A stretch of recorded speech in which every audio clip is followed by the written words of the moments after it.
But he said the month, ash-shahru hakadha. And he put out his fingers, 29. And that is one of his miracles, because we know that it's never a full 30 days. It's always 29 point something. It never completes 30 days. But it will show up on the 29th or the 30th. So he said, sallallahu alaihi wasallam, that if you, he said, sumu li ru'yatihi wa aftiru li ru'yatihi. Fast according to its sighting. The hadith has many narrators. Fast according to its sighting. It's a mutawatir hadith. So fast according to its sighting. Break the fast according to its sighting. وَإِنْ غُمَّ عَلَيْكُمْ أَوْ غُبِّيَ عَلَيْكُمْ meaning خَفِيَ عَلَيْكُمْ. And if it's obscured for whatever reasons, he didn't say clouds, or it just, if it's obscured, because, and this is another miracle of the Prophet ﷺ, because it's there, but you can't see it because the light of the sun is too intense. And so what happens is when it's on the horizon, the elongation is going to be the angular separation from, right, in this ecliptic, it lines up with the sun. It's going to, depending. If it's perfect lineup, you get an eclipse of the sun at the new moon. Or it's going to be this way or that way. Okay? So at that point that it separates, this is called the mufaraqa. All right? The separation. So you get the elongation, which is the angle. The angular elongation is the distance. The angular distance between the sun and this new moon. And you need, in perfect conditions, 9 degrees for it to be visible. Each degree is 4 minutes, right? So you need, on average though, it's going to be more than that. And so here's what he says, all right? So, by definition, this is too close to the sun for viewing, all right? Within 1 or 2 days, you see?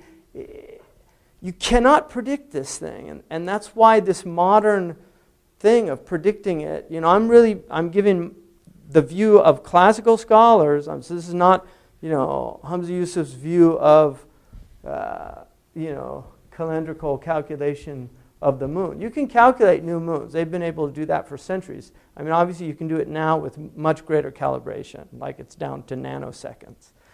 But they've always been able to determine when, Stonehenge, they were doing this. They could determine when the moon was lining up with the sun.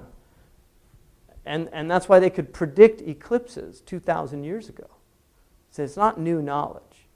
So what he's saying is the first crescent moon appears in the western sky just after sunset, providing a striking visual event. All right. And for some sky watchers and amateur astronomers, much effort and time is spent attempting to sight the first crescent moon at the earliest possible time after the new moon. This task is not as easy as it seems. Now here's a guy this is apparently all he does, is monitor the moon. All right, I'm not being fair to him because he's done a great service. And this is the only book that I've found of this type where it really goes into a lot of detail.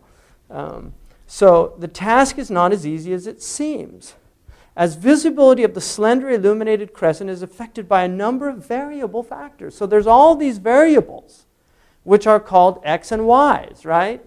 These are the unknowns, including local humidity, and this is something Ibn Taymiyyah mentions in Radd al-Mantaqiyin. He says you can't predict he argues against calculation because he said there are too many variables.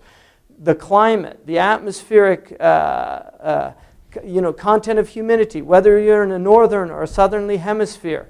There's all of these variables. And so he says, including local humidity, which produces haze in the atmosphere. Now we've got pollution.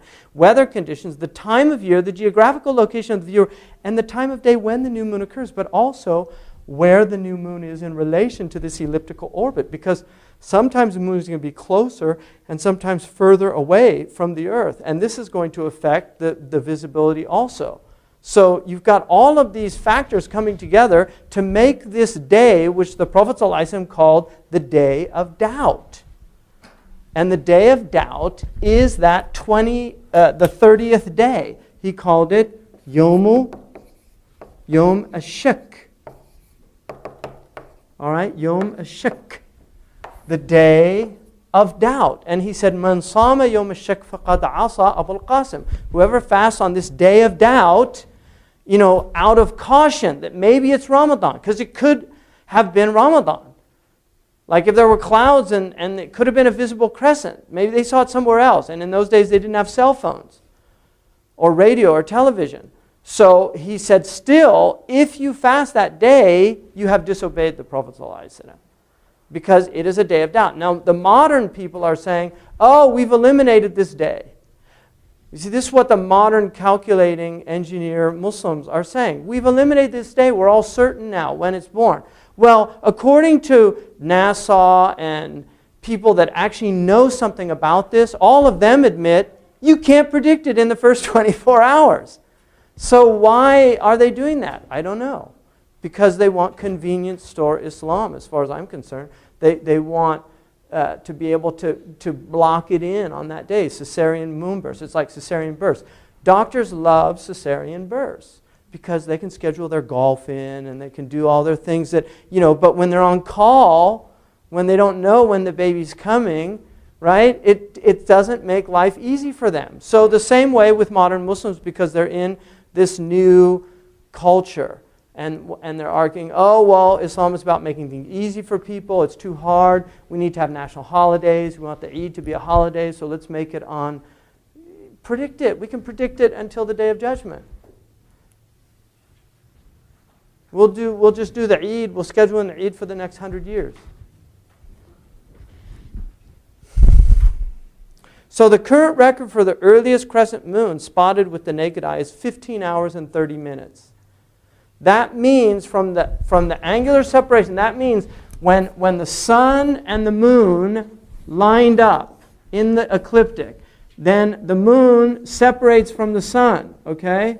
So it's separating, right? Now, because of that angular separation, you're going to see this sliver, right?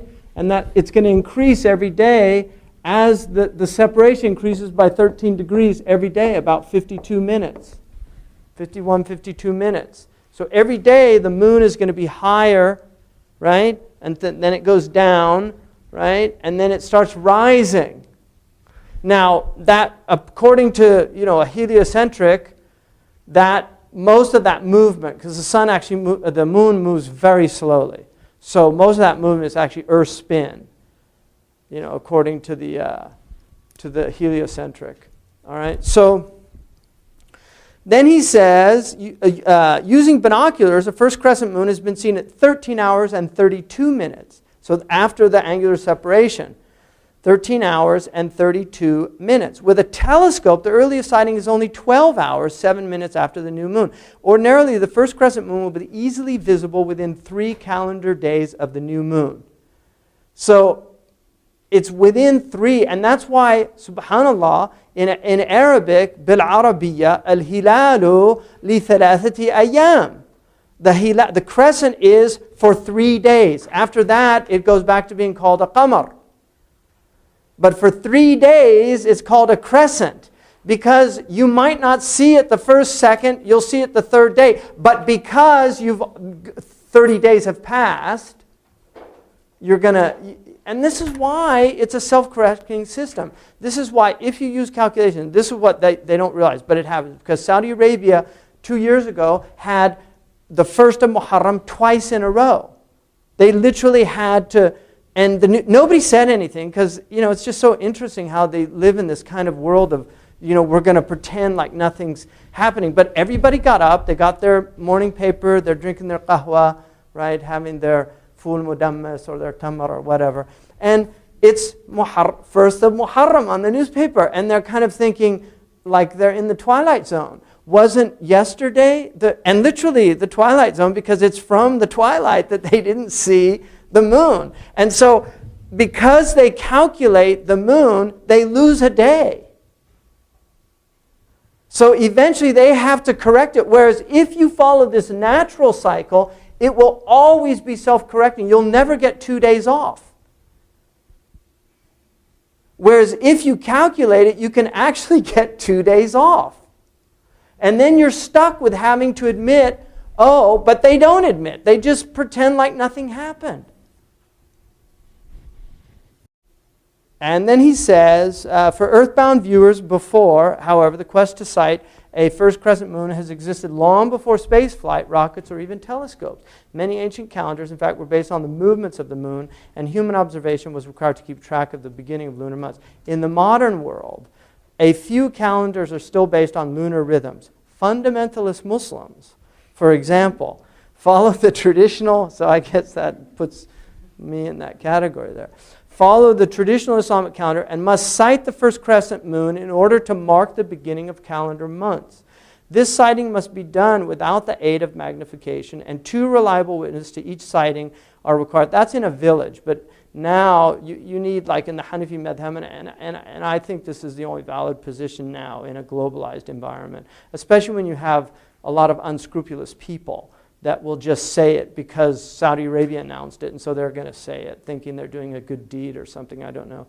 But I wouldn't trust a sighting of a few people, especially with the modern technology. Like this year, we had the problem because they saw the moon in Argentina, but when we called up, only 2 people saw it. The other people in Santiago and other places didn't see it. It was only 2 people from a Shia mosque, and the Shia in North America accepted it. All right, based on their criterion. And then because of the initial news reports, some of the Muslims here accepted it, and it caused a problem in the community. But you have to have a jam' al-ghafir, which means you have to have jam' mustafida, enough people that it's impossible they could have conspired to do it. So that means a lot of people seeing it in some place. Whether, we'll get into that with the Caesarean moonburst about, whether or not you need local or global sighting. These are 2 valid positions. Both of them are absolutely valid fiqhi positions. I don't have a problem with either of them. I prefer local, but local is increasingly becoming problematic. Then he says, of prime importance is the determination of the start of the holy month of Ramadan on page 74, a time of fasting and devotion. But Muslim communities have a habit of starting their celebrations on different days in any one year due to their varying locations and sky conditions for sighting the crescent moon. Places lying westward of where the crescent moon can first be seen from the earth have a better chance of seeing it. So that would make the very best chance on this planet to see the new moon would be where? It'd be like here, Hawaii. It's the most western places. That's why if Saudi Arabia says they saw the moon and then nobody here sees the moon, it is impossible because the moon is 12 hours older than when they saw it there. And if we know that it 15 hours is the minimum that they could have seen it. So by the time it gets here, we're talking, right, about 27 hours later.